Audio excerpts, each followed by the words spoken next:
Bien-aimés, je vous adresse mes salutations affectueuses au nom de Jésus. Comment allez-vous? Êtes-vous heureux ou bien versez-vous des larmes? Parfois, dans notre vie, il se peut que nous devions emprunter le chemin des larmes. Le Seigneur peut parfois nous conduire sur de tels chemins. Cela peut être nécessaire pour nous. Peut-être y a-t-il des problèmes dans la famille, des luttes dans notre vie ou certaines choses que nous ne pouvons partager avec personne. Nous ne faisons connaître cela qu'au Seigneur par nos larmes. N'est-ce pas? J'ai vu certaines personnes venir pour la prière. Si je leur demandais pourquoi prier, ils ne disaient rien, mais nous demandaient simplement de prier. Mais lorsqu'ils s'agenouillaient pour prier, ils ne faisaient que pleurer. Cela signifie qu'ils font connaître leurs supplications à Dieu par leurs larmes. C'est un problème qui ne peut pas être partagé. Ils ne peuvent le faire connaître à Dieu que par leurs larmes. J'ai vu de nombreuses personnes comme cela au cours de mon long ministère. Pleures-tu aussi aujourd'hui, mon ami?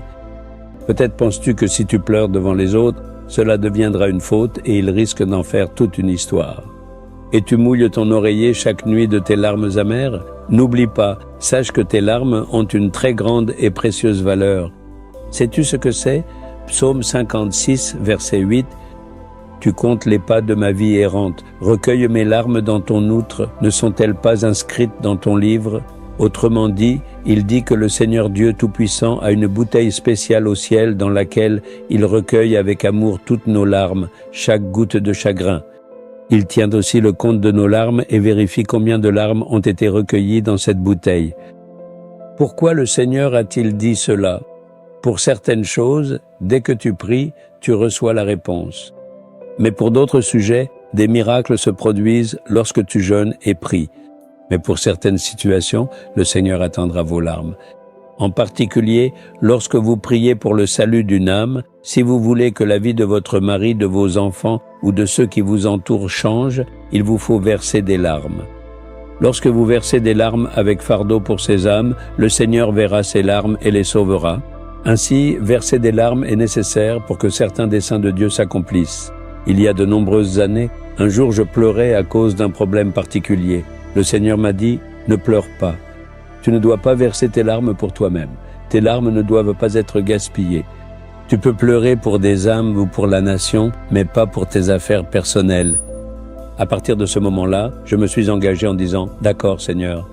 Désormais, je ne pleure plus du tout, même si quelqu'un me reproche, se moque de moi ou me blesse. Autrefois, j'étais très sensible et je pleurais facilement, mais ce n'est plus le cas. Désormais, je verse des larmes uniquement pour les nations du monde et pour les autres êtres, comme le Seigneur Tout-Puissant le désire véritablement. Je sais que le Seigneur recueille ses larmes. Quand je vais à une réunion dans une nation ou pour un ministère, le Seigneur me dit « Je te donnerai des âmes en proportion de tes larmes versées. » Les gens se repentiront et seront sauvés à la mesure de tes larmes. Alors, je continue de prier jusqu'à ce que je verse des larmes dans la prière. J'ai vu le Seigneur agir puissamment et de manière significative lorsque ces larmes précieuses sont à l'œuvre. Même dans ta vie, il peut y avoir des choses pour lesquelles il n'y a absolument aucune réponse. Tes larmes sont vraiment précieuses à ses pieds. Anna priait d'abord humblement sur son lit, et malgré cela, il n'y avait aucun changement. Mais lorsqu'elle est allée dans la présence de Dieu et qu'elle a pleuré amèrement, le Seigneur a eu pitié d'elle lorsqu'il a vu ses larmes. Le Seigneur ne peut pas rester indifférent lorsqu'il voit tes larmes. Dès que tu verses tes larmes, son cœur se fondra. Il accomplira un miracle immédiatement. Il tient le compte de tes larmes. Alors, ne gaspille pas tes larmes. Ne t'assieds pas pour pleurer inutilement. Ne pleure pas devant les hommes. Ne te demande pas pourquoi c'est ainsi et ne pleure pas sur toi-même. Va aux pieds de Jésus et verse tes larmes devant lui. Appelle-le mon Abba et dis, à qui d'autre puis-je confier cela, sinon à toi? Il recueillera tes larmes et te répondra. Pour certaines situations, le compte de tes larmes doit être complet. Tu devras peut-être continuer à prier avec des larmes jusqu'à ce moment-là. Aujourd'hui, le Seigneur dit, fille, fils, je tiens le compte de tes larmes. Elles sont devant mes yeux au ciel. Je ferai un miracle pour toi.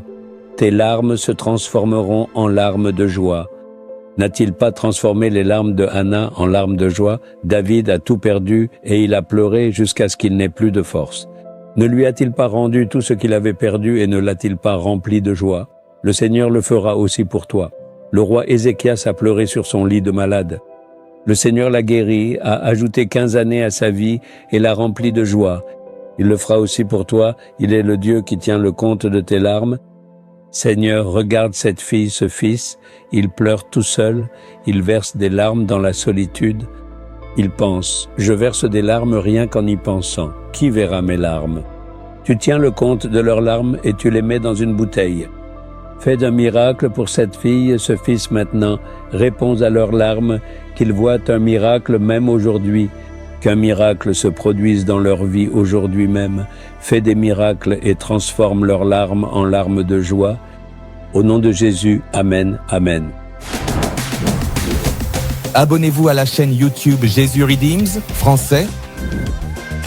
Cliquez sur le bouton s'abonner et cliquez également sur l'icône cloche pour recevoir des mises à jour sur nos nouveaux programmes quotidiens